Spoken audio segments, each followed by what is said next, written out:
Welcome to another episode of the Property Nomads podcast. This is going to be an absolute blockbuster of an episode. Delighted to be joined by Tina Wenham of Target 5. Tina's been involved in property for over 20 years now and was also the president of the Brighton and Hove estate agents in 2018, a role that lasts just for that year.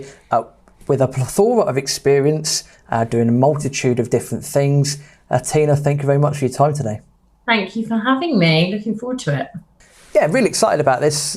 Target, not just talking about Target 5 as such, a massive company down in the Sussex area, Brighton area, for those that are not too sure where Sussex is, and doing a multitude of projects. So we'll get onto that in a bit. But I suppose let's roll back to how it all began.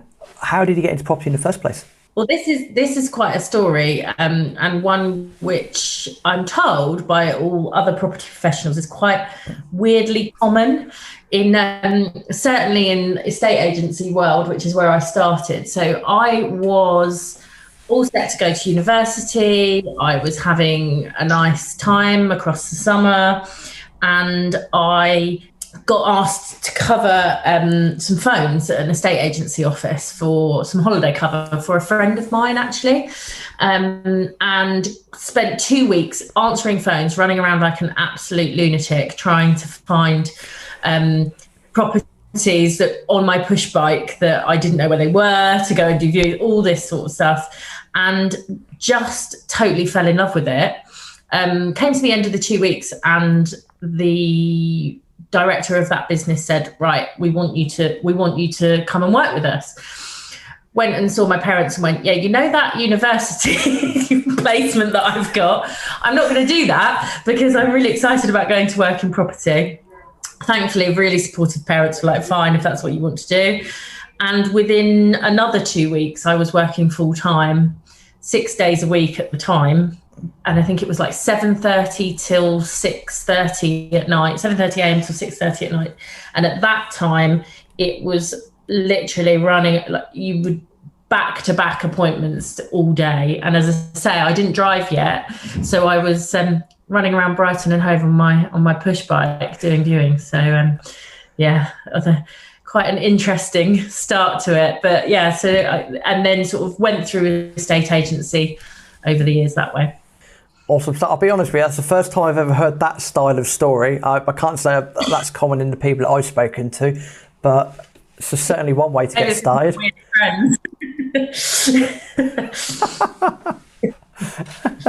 What was it in particular then about that you really enjoyed?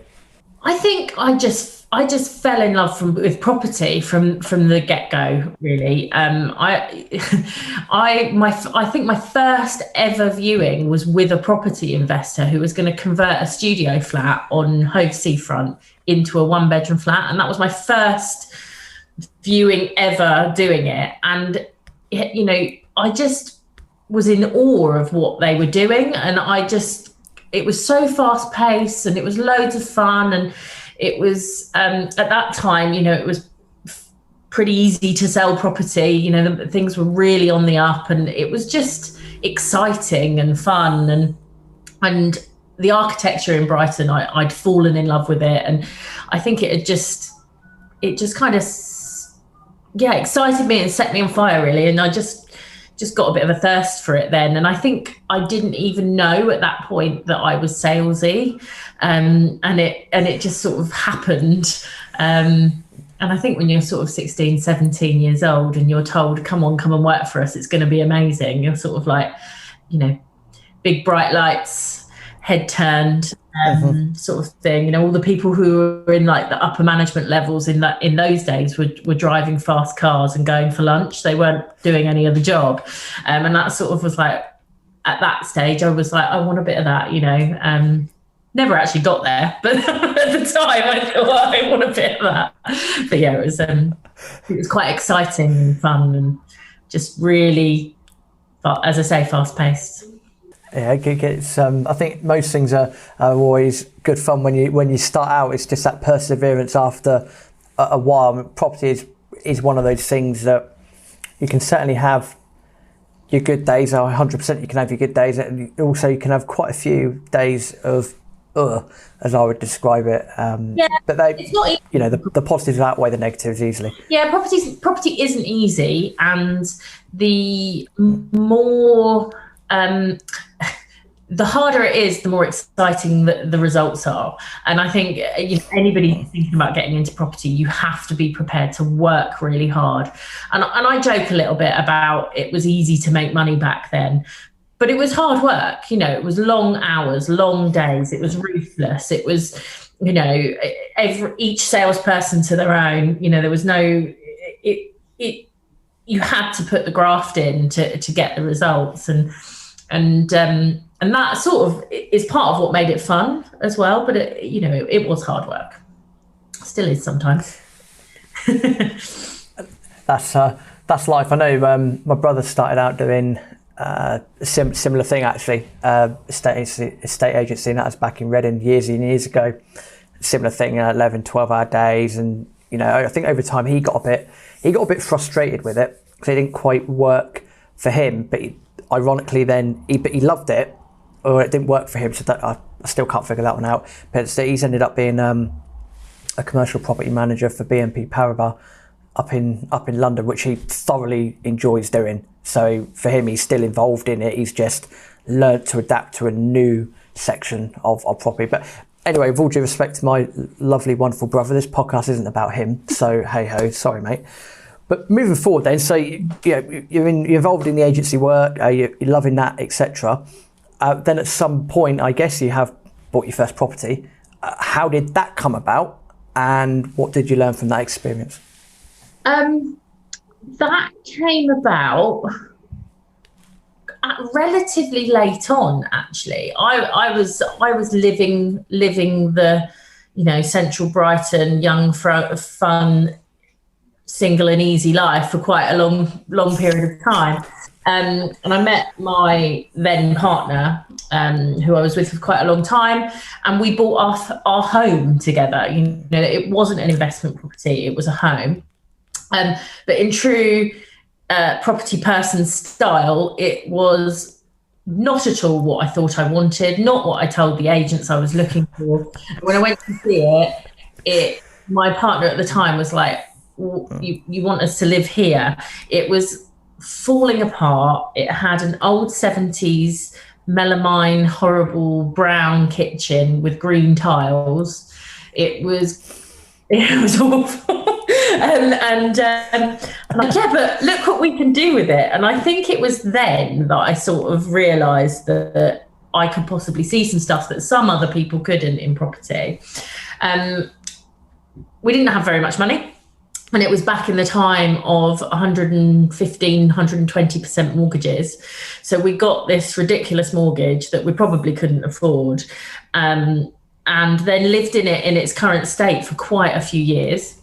Eventually developed it, made the mistakes, spent too much money on it, did it in really high end, and thank goodness it was my home and I was staying there, because it's so easy to just get carried away with specification. And that was a huge part of my learning. Doing it on my own house was like, don't get swept away by what the contractor says. Don't get swept away with sort of too high end, and always try and have a mind on what it's going to be worth ultimately. And so thankfully we weren't moving away from it. We were living in it for a while. So we did end up making money on it when we eventually sold it. But that was, and then I got some inheritance, and I bought property out of the area with it, and that was a ready-made rental, and that sort of just kind of rented very nicely. And then when I was an estate agent for about 15, 16 years, something like that. It was when I went to come to work with Andy here at Target 5 and our other business, Sussex Property Partnership, that I sold everything basically and put all of my money into being my own boss then. And then Andy and I started doing projects together, and yeah, here we are.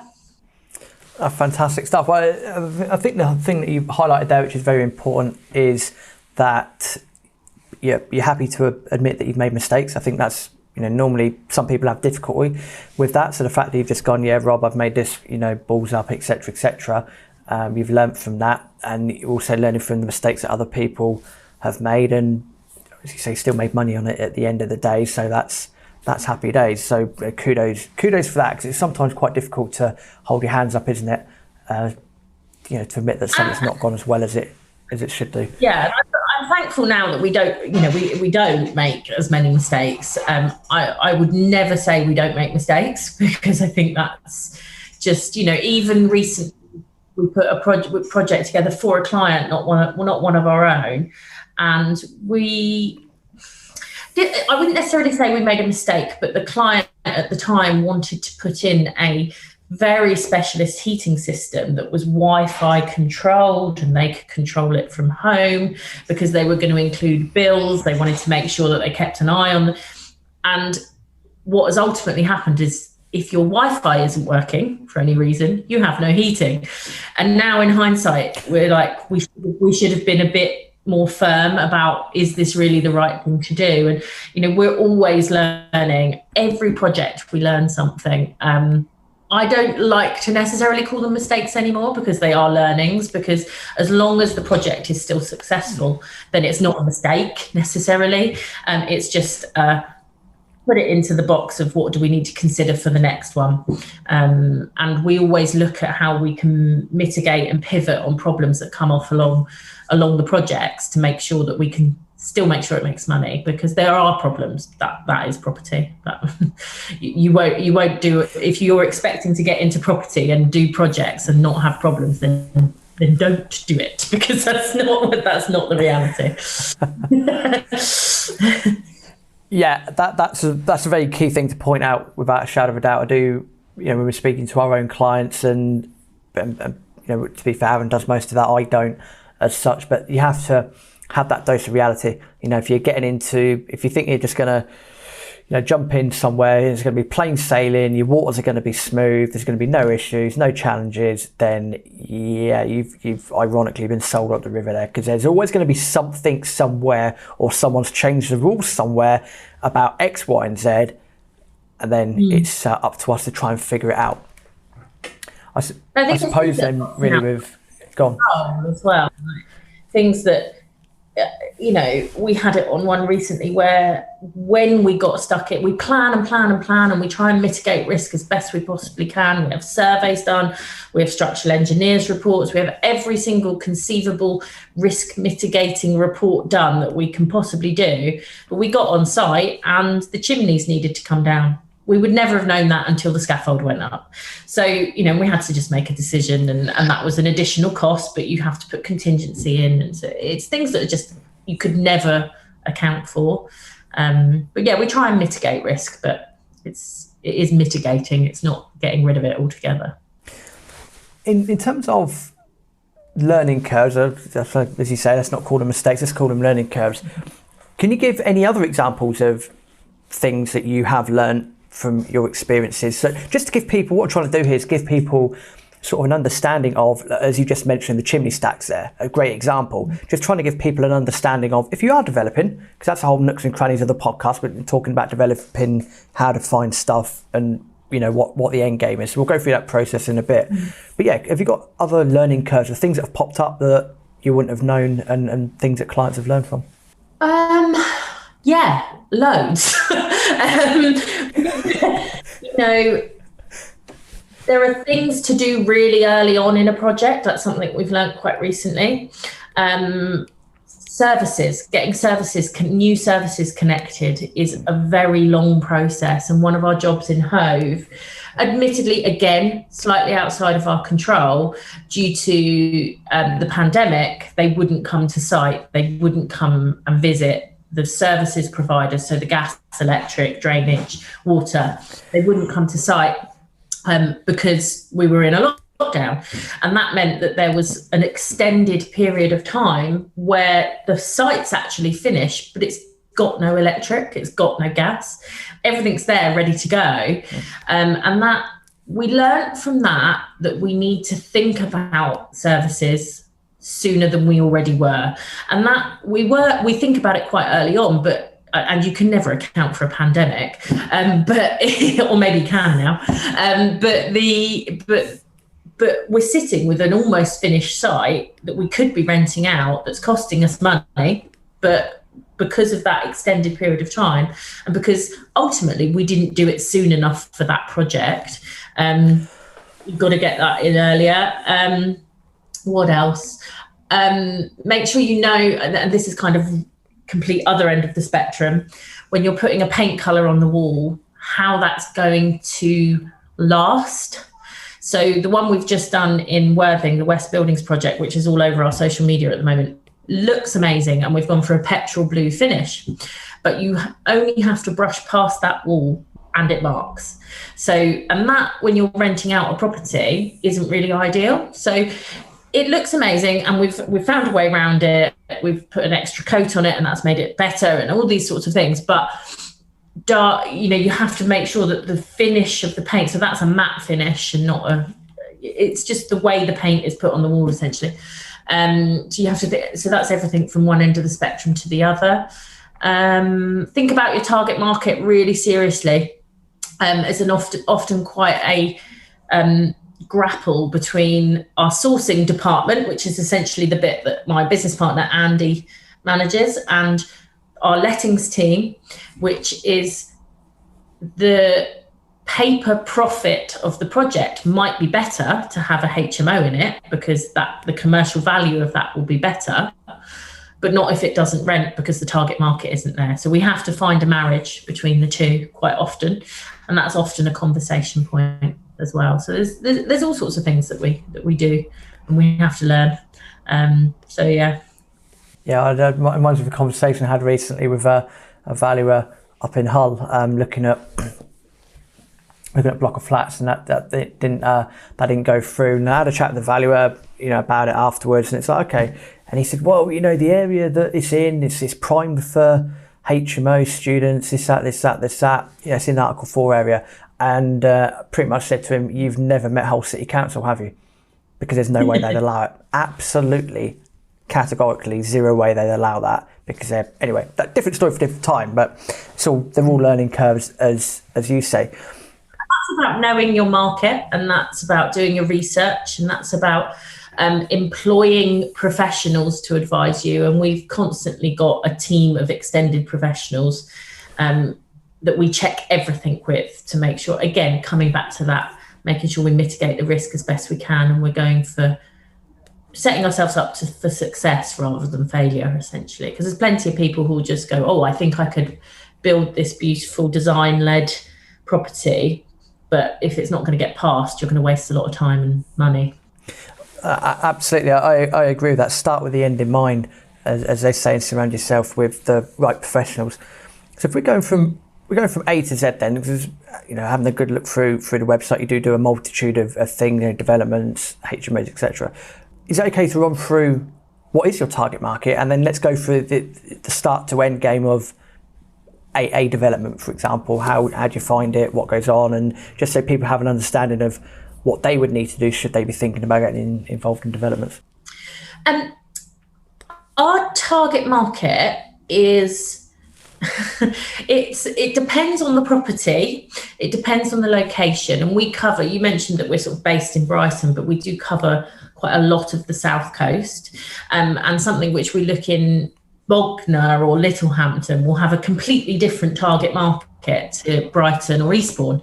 And what we try to do with us, so these two things probably go hand in hand, but so the first port of call when we're looking for a property is we highlight a location that we're interested in, and we either engage with local agents, or we will look for an individual property that we see may have potential for development, and we will do a direct to owner marketing campaign to that. Part of that selection criteria is we categorize it as A, B, C. So is it an A, B, or C location? So an A location is right in the center of town, on the seafront, near to amenities, near to a train station or a hospital, that sort of thing.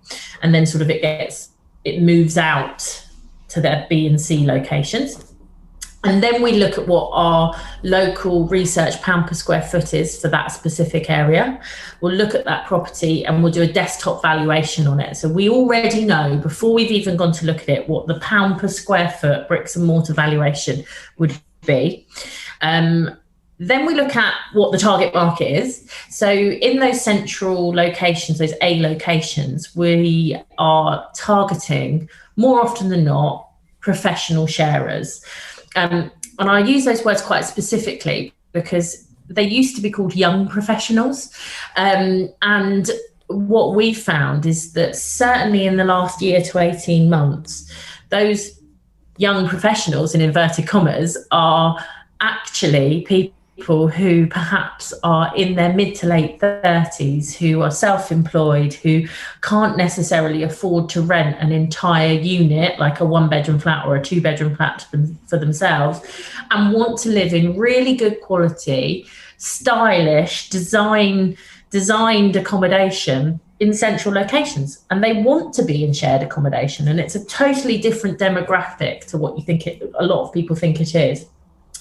We actually also target students, and that's a completely different location altogether and a completely different selection criteria. And in sort of early 2019, we saw, certainly in centre of Brighton, the student demographic and the student accommodation for the private landlord was becoming the sort of further down the rung of the ladder, if you like, because the local universities were building purpose-built student accommodation.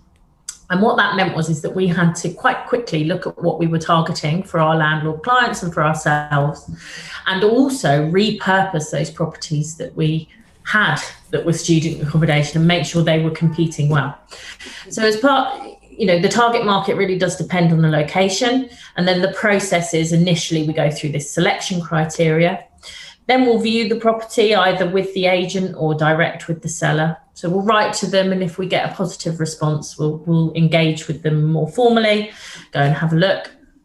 And then we will do an appraisal. And that appraisal is based on the aforementioned pound per square foot value of its current bricks and mortar, the basic refurbishment cost that we think it's going to be if it's a conversion, or build cost if it's a plot of land or anything like that. The gross development value, the GDV that we think it's going to be at the end. And then that gives us, we have a formula built, and that gives us what the maximum price is that we could possibly pay for that property. And then we start the negotiation process. And that's often the bit that takes the longest. Some of the stuff that we're negotiating on at the moment, we've been negotiating on since last March, since the beginning of the pandemic, or the lockdown anyway, and we're still not got that agreed. I talk about the target market and the sort of the professional sharers and the student sharers. There is sort of a second arm to what we do, which is land and development, and they're two very different things. New build is a completely different animal to conversion of existing properties. And at the moment, those conversion properties, we're really focusing on mixed use to take advantage of some of the use class changes and things like that. So in a nutshell, it's not just a simple case of go pick a property, oh, that's fine, and crack on with it. There's a lot of homework. And I think this is sometimes, I don't know if you've had this with the clients that you've worked out, but certainly from what I've seen around and about on the internet, some people think that, oh, you just turn up, yeah, I've just bought that, I'm just going to convert this. But actually, you can open up a whole web of different things, especially if you then sort of, don't have an understanding or the necessary professionals around that, to do a planning, Article 4 areas, what's the area? So there is a whole multitude of things, not just, buy property, just convert it, happy days. There's a lot of other things to consider. Definitely. And that it comes with, Andy and I can now pretty much look at a property and know what the numbers are going to come out as. But we still do that process. We still go through that process. And there are times when we sit down together, and because we do make the decision together on any property that we're going to buy, and we go, and Andy will go to me or I'll go to him, but I really like it. But if it doesn't work on the spreadsheet, it doesn't work on the spreadsheet. And we have to check each other sometimes. Sometimes what that means is that our gut is telling us something. So sometimes we'll go, okay, is there another way to look at this? Is there a different way to skin this cat? Is there something that's telling us this might work? And that is when we do sort of bring in our extended team as well. And we'll talk to the planning consultants, and we use Gareth and Jonathan at Whaleback, and I can't speak highly enough of them. And we'll say, we feel like this has got something, guys. What do you think could be done with it? And they'll either go, don't be silly. Do not get involved in this. This is going to cause the biggest headache ever. Or, well, have you thought about this? And then we bring in the architects, and then we bring in the project manager, and and sometimes it's a case of we just know there's something about that property. And sometimes we'll go through that process still and go, no, there really isn't anything, and we have to walk away from it. And that's comes back to what I was saying about those long negotiations. Sometimes it works at a certain level, but not at the level that is wanted from the owner, or that, often we're buying from companies or anything like that. The whole board needs to decide on it. Sometimes it's just a case of, we'll keep that in our mind or on our kind of spreadsheet of things we're looking at, because if policy and planning changes, it might open something else up on that project. So we're always talking to lots of different people about how we can make projects work. But it's not just as simple as going to have a look. And I think that's something which I learned was quite different from how estate agents look at projects. And that was quite a steep learning curve for me when I came to work with Andy, and looking at things in a different way was, it's just, an agent will go, oh, you can refurb it for 25 grand, but it's never 25 grand. And they don't take into consideration necessarily the planning and the this and the that and what it's going to add. And they'll go, oh, it's an 8% yield. That's fabulous. And well, by the time you've done all your costs, it's actually more like a 4% yield. And then, the banks are saying they won't lend on anything that's less than a 7% yield at the moment. And, there's all these factors to consider. So it takes quite a long time. Any one negotiation, even on something really simple, like a 2-bedroom flat that we want to make a 4-bedroom HMO, for example, that can take probably 3 weeks to assess and negotiate. That's probably the minimum time that we would take to assess something. In terms of structuring deals, and again, most people that listen to the podcast have a very good understanding of property terms. So I'm not trying to, dumb this down in any way whatsoever. Just doing it for the people that might not know these terms. When it comes to buying a deal effectively, is your strategy, we'll just, do you buy cash? Do you buy, blend of, you put the deposit down, bank finances the rest, or bridging, or whoever finances the rest? Or have you ended up joint venturing, JVing with landowners, even if it wasn't the plan in the first place? Or do you do all of the above? I mean, the quick answer is all of the above. The more detailed answer is it's about leveraging your cash, leveraging you, leveraging your time, leveraging your experience to do as many deals as you possibly can without overstretching yourself financially or in terms of time or exposure. So more often than not, we won't buy cash. There are instances where we have to, and we always make sure that we have the ability to back up anything, any deal we're doing. We'll make sure we've got a way of buying it if funding doesn't happen, because one of mine and Andy's, core kind of morals really is, if we offer on something, we want to perform on it, and it has to be a really, really, really good reason for us not to, and that can't be our fault. So it needs to be, nailed on for funding, or we have to have a backup plan. But at the moment, it's quite cheap to borrow money. And if you have experience and you have a structure of how you're stacking your deals behind you, then banks, family offices, private investors, development financiers want to give you money. They want to do the deals with you. And as developers who are growing and want to grow quite quickly, and we have a target in mind for this year of how many we want to do, how many properties we want to own, how many we want to sell, we can use our experience and time and leverage to utilise that funding available to us. So more often than not, we'll probably go down the route of either putting in a small amount of equity ourselves and getting development finance, or bridging plus development finance. Because often the stuff we're buying doesn't have planning because we want to add the value, or it doesn't have, we've got to do something before the development finance becomes available to us. But we're also working with private investors to top up on equity. And we're also doing crowdfunding as well, which is quite an interesting area of funding that we're getting into at the moment. In terms of, so I've lost myself there. So I told you I'd mess up first. We were joking about this off air, by the way, saying that it'd be me that either loses my place or say something inappropriate first. So I'll hold my hands up to that. It's me. I just cocked up. It's fine. We'll keep it in we don't want to edit that out because that's always fun and games. But the question I was going to ask, and I'm hoping I'm not going to fuck this up this time, pardon my French, is in terms of project numbers and deals done, as you say, reputation in that area is critically important. I mean, if I was sat here with £500,000 and someone said, "Oh, yeah, it's the first one I've done and this and that," I'd be a bit not sure about that. But if someone said, "Look, actually, it's the 50th project I've done, I'm still enthusiastic about it, blah blah blah," that more proof to the pudding as such. So it does lead me to the simple question of how many projects have Target 5 done so far in their lifetime?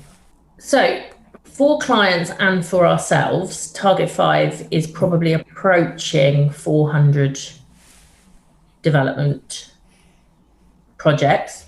That will range from anything from a 1-bedroom flat converting it into a 2-bedroom flat, all the way up to, I think, the building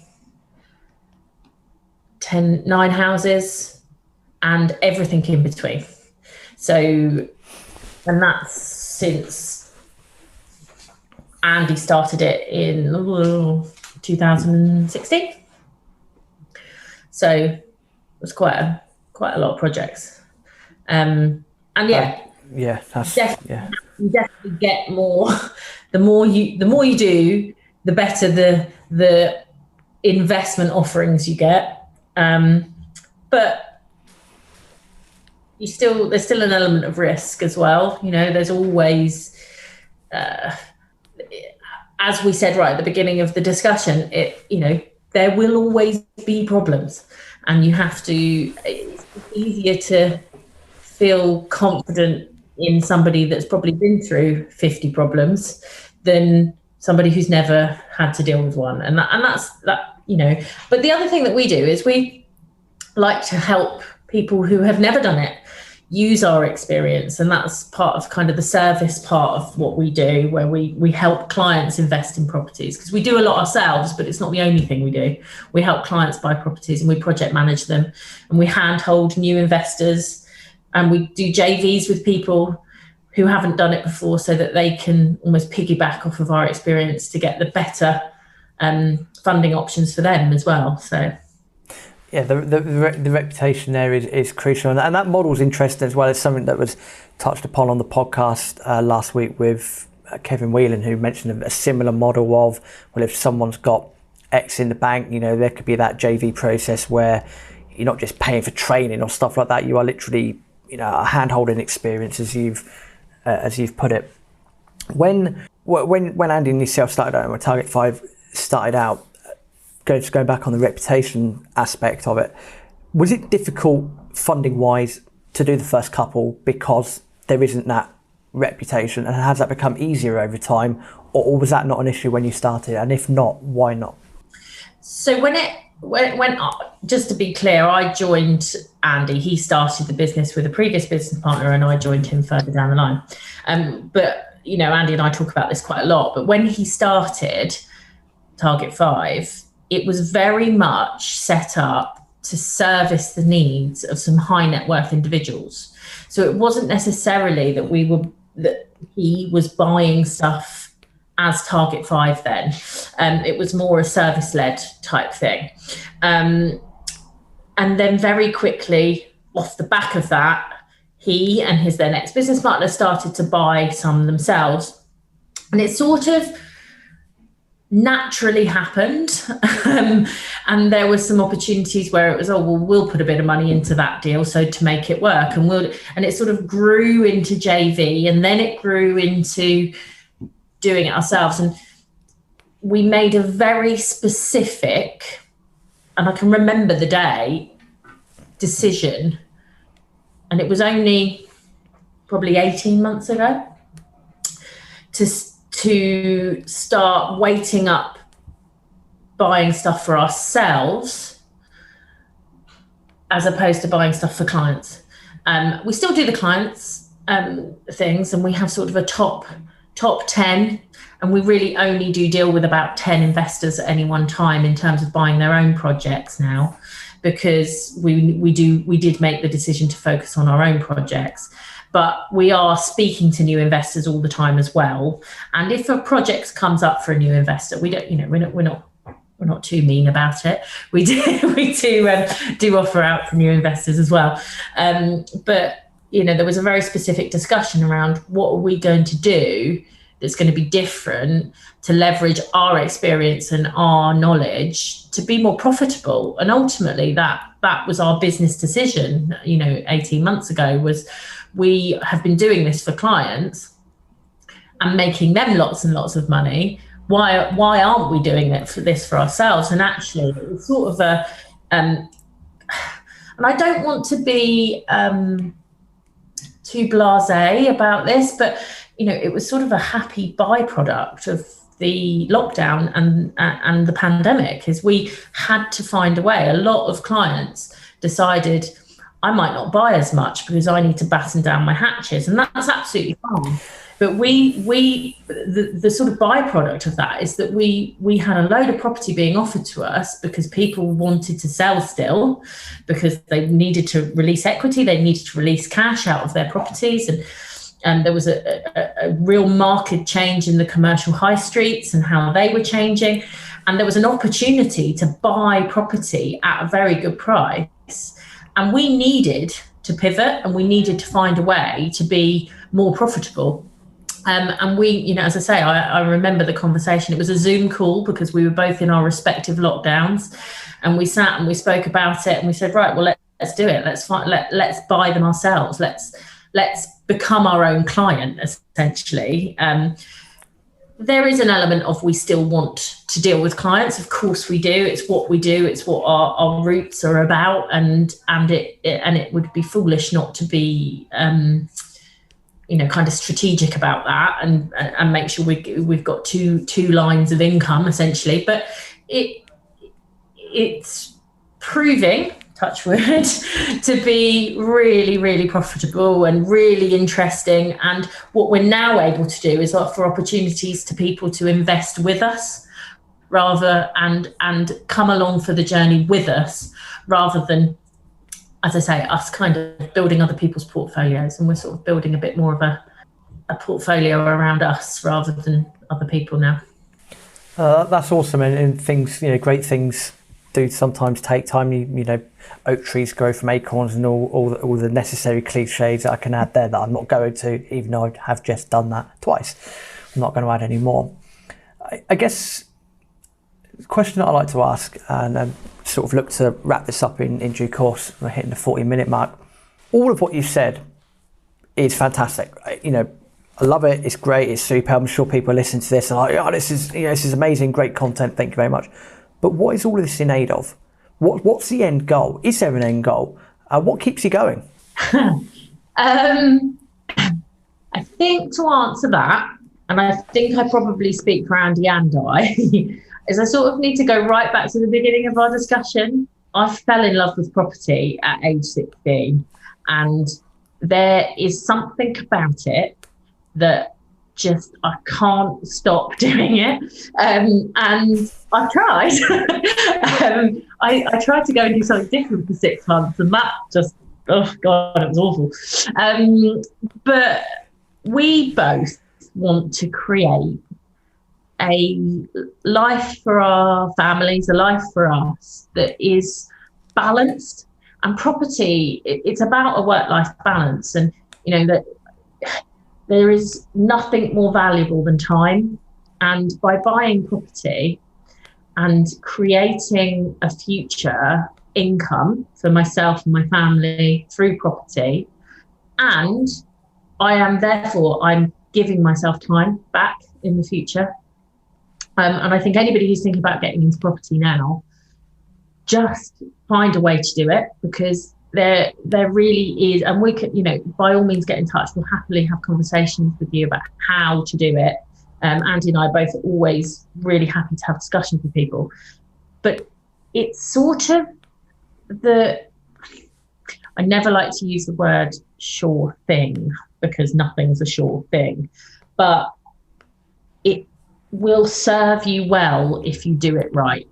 And we're also, the other thing that Andy and I really wanted to do, and when we made that decision, it was a key part of it, is create something for our teams that is sustainable and fun and help them to buy property and create lives for them, themselves, which is a different balance to and I think we've all discovered during the last weird year that we've had that there are different ways of living our lives to what we've always thought there was. And I think property is one of the main ways you can do that. You don't have to sit in an office plugging away, making money for other people. There are ways of doing it yourself, and it can start with a really small investment. It doesn't need to be huge money. You just have to know how to place your money well to make it grow. And that's what we're about, is helping people do that. And that's what we've done for ourselves. Yeah, I think that's awesome to hear. I mean, it's a very, you know, with all due respect, a very common thing to hear, but it's also the most poignant thing to hear in the property industry as well. People there helping each other, and I think if you're creating those win-win situations, really that's probably the biggest thing to take away from that.